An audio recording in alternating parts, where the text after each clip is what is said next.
konsumtif. Lebih baik hidup sederhana, bersahaja daripada kelihatan kaya tapi hutang keliling pinggang. Betul?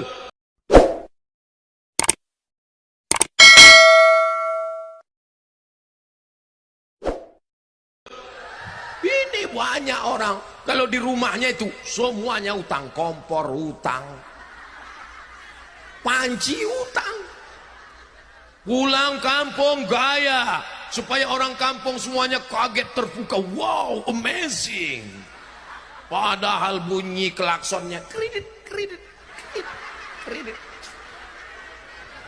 Hidup bersahaja apa adanya. Orang yang banyak utang detak jantungnya nggak normal.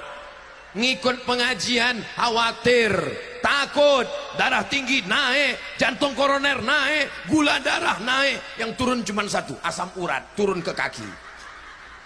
Tapi kalau orang nggak ada utang, ketawanya lepas, ya seperti ini. Tapi kalau ada utang, pas mau ketawa, nggak jadi. Kenapa? Ingat tanggal sudah sebentar lagi tagih. Nggak jadi. Allah itu suka melihat kita bahagia, tapi bahagia kita bukan karena dosa. Kita tidak melakukan maksiat, kita tidak melihat yang haram. Kita semua bersama dengan orang baik di tempat yang baik, mengkaji yang baik, mendengar yang baik. Gara-gara kebaikanlah kita bahagia. Betul?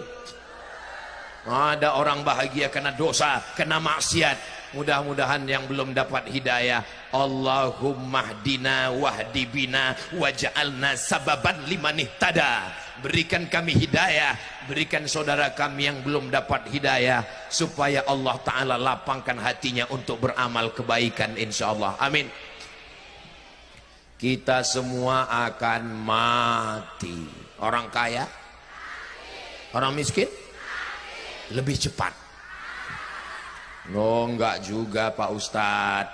Malaikat maut kalau nyabut nyawa, apakah dia lihat akte kelahiran? Enggak. KTP, KK, yang lihat itu KPU, Komisi Pemilihan Umum. Malaikat maut akan datang mencabut nyawa, dan kita semua yang istiqomah iman dan Islam, wala tamutunna illa wa antum muslimun.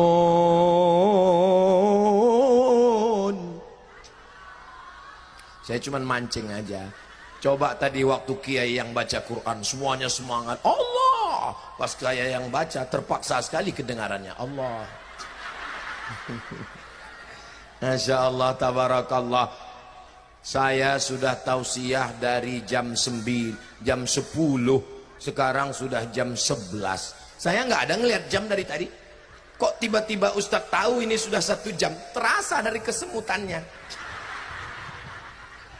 Saya sudah tausiah berdiri 1 jam, anak-anak masih konsen ngelihat Ustadz. Anak-anak ngelihat, anak-anak ngelihat, anak-anak ngelihat. Masih. Ibu datang dari jam berapa tadi, Bu? Jam 7, jam 6. Allahu Akbar. Selama duduk 7, 8, 9, 10, 11, 5 jam bernilai jihad fisabilillah. Man kharaja fi talabil ilmi, siapa yang keluar rumah dengan niat menuntut ilmu, fahuwa fisabilillah, dia sama seperti orang berjihad fisabilillah, hatta yarji'a, sampai dia pulang ke rumah. Selama 5 jam, 7, 8, 9, 10, 11. Man salaka tariqan, siapa yang melewati suatu jalan, yaltamisu fihi ilman, di jalan itu dia mendapatkan ilmu, sahalallahu lahu bihi tariqan ilal jannah, dimudahkan Allah jalannya menuju surga insyaallah. Ibu saya orang yang suka pengajian. Di masjid dekat rumah itu dia buat kajian sore. Dia yang nyari qorinya, dia yang nyari ustazahnya, dia yang nyari penceramahnya, dia yang nyari duitnya, dia yang mengatur semuanya. Ketika itu umurnya 70 tahun.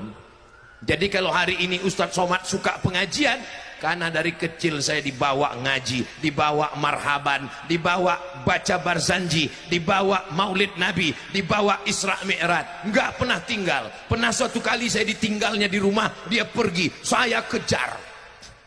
Enggak pernah ketinggalan. Kalau ada acara walimah, ada acara akikah, ada acara tausiah, saya datang. Nggak ngerti ceramah, nggak paham.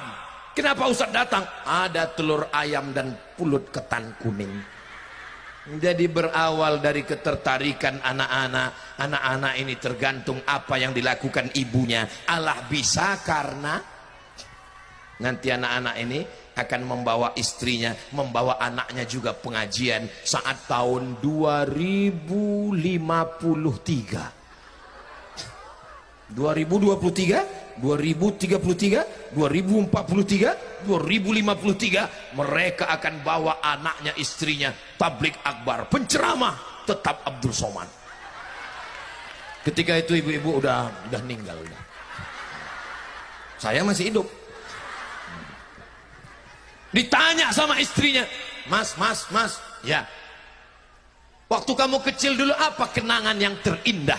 Waktu saya kecil adalah di kampung kami di Batu Ampar, di pesantren Ibnu Ramli, ada ustadz yang datang tausiah, namanya Ustadz Abdul Somad. Itulah rupanya kenangan terindah dari anak-anak kita. Amin.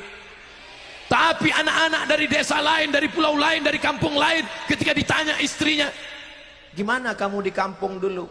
Saya dibawa bapak saya ngelihat penyanyi dangdut, pentasnya tinggi, pulang ke rumah bapak sama ibu kelahi. Kenapa? Karena bapak ingin ibu seperti penyanyi dangdut. Hancur dunia persilatan. Siap menjaga Pulau Madura, siap jaga Batu Ampar, siap jaga Bangkalan, siap jaga NKRI. Takbir. Ustadz kok bertakbir? Saya ngetes suaranya masih kuat atau enggak. Kalau masih kuat berarti jamaahnya kuat. Saya yang enggak kuat. Di tempat lain kalau udah 1 jam saya takbir, pas 5 menit pertama Allahu Akbar. Kalau sudah 1 jam Allahu Akbar, Allahu Akbar. Itu artinya terserahlah Pak Ustadz mau lanjut enggak pun, kalau sudah selesai. Masya Allah. Jangan macam-macam dengan Pulau Madura. Ini adalah pulaunya para wali Allah, Mbah Khalil Al-Bangkalani. Ini negerinya para alim, para ulama pondok pesantren. Kita jaga pondok pesantren, anak mesti wajib fardu ain masuk pesantren. Betul? Nanti masalah setelah kuliah tamat, masuk S1, kemana saja pergi silakan. Terbang dia akan pulang ke NKRI, menyumbangkan hati pikirannya supaya kita semuanya menjadikan negeri ini baldatun thayyibatun wa rabbun ghafur. Saudara yang dimuliakan Allah Subhanahu wa taala, kita tidak pernah bersyukur kalau kita tidak melihat ke bawah. Lihatlah ke bawah. Kalau ngelihatnya ke atas terus, ngelihat ke atas, pulang dari sini minta sama suami, saya mesti lampu ruang tamu seperti ini. Apa enggak sakit jantung suaminya? Lampu yang mana? Lampu yang mana? Di fotonya, lampu yang ini. Pasti lihat harganya. Saya mau ruang tamu kita ada bunga-bunganya. Seperti apa? Seperti bunga ini. Saya mau kamar kita seperti kamar pengantin, ada lampu-lampunya seperti ini. Pandang ke bawah, lihat ke bawah. Kalau kita hari ini pakai sepeda motor, ada tetangga kawan kita yang pakai sepeda kereta angin. Angin, nggak ada mesinnya. Ini angin mulai kencang ini.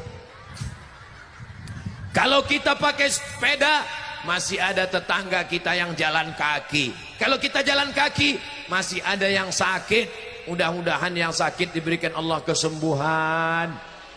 Dalam sebulan Abdul Somad mesti ke rumah sakit. Ini Abdul Somad nggak lagi ada yang menasehati, nggak ada yang menasehati. Datang ceramah tausiah, disuruh tausiah. Yang menasehati siapa? Yang nasihatnya melalui mata. Saya datang ke rumah sakit. Ustaz Somad? Ya. Bisa ngelihat keluarga kami yang sakit? Oke, I am coming. Datang ke tempat rumah sakit, disediakan jaket berwarna hijau. Ustaz Somad silakan pakai jaket hijau. Masya Allah, saya pun pakai. Masuk ke ruang ICU. Silakan masuk Ustaz, silakan masuk. Bapak-bapak nggak masuk, enggak, ini khusus untuk Ustaz, ditutup pintu. Begitulah mereka menghormati dan memuliakan saya. Rupanya di ruang itu semua penyakit menular ada. Tolong doakan Ustaz. Bismillahirrahmanirrahim, bismillahirwafi, bismillahilkafi, bismillahilmuafi, bismillahilladzi la yadurru ma'asmihi syai'un fil ardi wala fis sama, ya hayyu ya qayyum birahmatika nastaghits. Kalau ibu bapak nanti diminta mendoakan orang sakit, doakan dia. U'idzuka bikalimatillahi tammati kalau hafal. Kalau enggak hafal, gerak-gerakkan aja mulut.